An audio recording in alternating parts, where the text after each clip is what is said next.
Hi there! Welcome to Tutorial 1. Let's get started. Welcome to the KLIP dashboard. In this tutorial, I will show you how to upload a matter, upload documents, and start prompting KLIP. Let's start by inputting a matter. On the left side, you'll see a menu with the label matter. Let's head there. The Matters section is populated with clients and information regarding them. Let's add a matter. To do this, navigate to the top right and hit the plus button.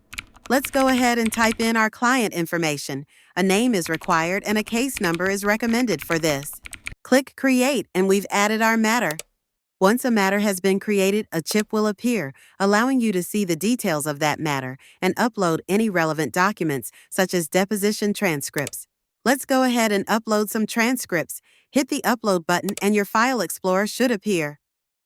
Great! Our transcripts are uploading. Another chip at the bottom will confirm if the uploads were successful. Information will populate your matter once the hourglass icon turns into a check mark. See how easy that was. Now that you know how to upload a matter and upload documents, head to the next tutorial to learn how to prompt our agent.